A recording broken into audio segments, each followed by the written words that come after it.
तो दोस्तों ये इस चैप्टर का लास्ट पार्ट होने वाला है, तो पूरा देखना, अच्छे से आप लोगों को समझ में आ जाएगा। और तीनों पार्ट मैंने डाल रखे हैं इसी चैनल पे, तो जरूर चेकआउट करना। और इसको शुरू करते हैं बिना किसी देरी के। प्लेट को संचालित करने वाले बल। जिस समय वेगनर ने महाद्वीपीय विस्थापन सिद्धांत को सामने लाया, उस समय ज्यादातर वैज्ञानिक का विश्वास था कि पृथ्वी से ठोस गति करने वाला पिंड, यानी कि जिस समय वेगनर ने महाद्वीपीय विस्थापन सिद्धांत को सामने लाया था, तो उस समय जो ज्यादातर वैज्ञानिक था उनका मानना था कि जो पृथ्वी है वो ठोस गतिमान पिंड है। उसके बाद सागरीय अधस्तल विस्तार और विवर्तनीय दोनों सिद्धांत ने इस बात पर जोर दिया पृथ्वी का धरातल और भूगर्भ गतिमान है, यानी इस सिद्धांत ने यह जोर दिया था कि पृथ्वी का जो धरातल है वह भूगर्भ है, वो गतिमान है, यानी कि वो चलता है, तैरता रहता है। प्लेट के नीचे वृत्ताकार चट्टानें चल रही है, यानी कि जो पृथ्वी की जो प्लेट है तो उसके नीचे वृत्ताकार यानी सर्कल टाइप से जो प्लेट है वो लगातार चल रही है। उष्ण पदार्थ पृथ्वी के धरातल पर आता है और गहराई में जाके ठंडा हो जाता है, फिर नष्ट हो जाता है, और ये क्रिया बार बार होती रहती है। यानी कि जो पृथ्वी का जो धरातल है उष्ण पदार्थ यानी गर्म पदार्थ आता है और वो फैल जाता है, कुछ गहराई में जाके ठंडा होने के बाद वो नष्ट हो जाता है, और ये क्रिया लगातार चलती रहती है। संवहन प्रवाह कहते हैं। पृथ्वी के नीचे ताप होने का दो कारण है। पहला है रेडियोधर्मी तत्वों का क्षय और अवशिष्ट ताप। 1930 में आर्थर शोम ने इस विचार को लाया था। उसके बाद में हेनरी हेस की सागरीय तल विस्तार के अवधारणा को प्रभावित किया। प्लेट के नीचे दुर्बल और गर्म यानी उष्ण मेंटल है। तो दोस्तों ये हमारा आखिरी टॉपिक होने वाला है इस चैप्टर का, इसलिए मैंने इस टॉपिक को पूरी कोशिश की है अपने तरफ से शॉर्ट में लिखने की, ताकि आप लोगों को आसानी से समझ में भी आ जाए। अगर आप लोगों को नोट करना है तो नोट कर सकते हो, मैं तो बोलूंगा नोट ही करो तो ज्यादा बेटर रहेगा, आपके लिए बेटर है, आपको याद भी कर सकते हो इसको, और बहुत ही ज्यादा हेल्पफुल रहेगा। आप लोगों के लिए मैं जूम भी कर देता हूँ। तो यहाँ पे स्टार्ट करते हैं। भारतीय प्लेट का संचलन।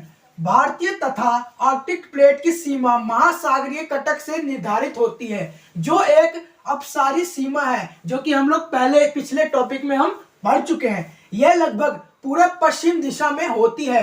न्यूजीलैंड के दक्षिण में विस्तार तल में फैला, यानी कि न्यूजीलैंड के जो दक्षिण में फैला हुआ तल है उससे जाके मिल जाता है। भारतीय एक वृहद द्वीप था जो ऑस्ट्रेलियाई तट से एक बड़े महासागर में स्थित है, यानी वो महासागर कौन सा था, वो हिंद महासागर था, जो 22.5 करोड़ साल पहले तैतलीस सागर इसे एशिया महाद्वीप से अलग कर रहा था। माना जाता है कि लगभग 20 करोड़ साल पहले जब पैंजिया विभक्त हुआ, तब भारत ने उत्तर दिशा में खिसकना चालू कर दिया। पैंजिया जब विभक्त हुआ तो भारत ने उत्तर दिशा की ओर खिसकना चालू कर दिया। पहले भारत हिंद महासागर में ये रहा, आज से 7.1 करोड़ वर्ष का भारत, और आज देखो ये यूरेशियाई प्लेट के पास आ चुका है घिसक घिसक के। लगभग 4 से 5 करोड़ साल पहले भारत एशिया से टकराया। इसके परिणाम से हिमालय पर्वत का उत्थान हुआ। यहाँ से 4 से 5 करोड़ साल पहले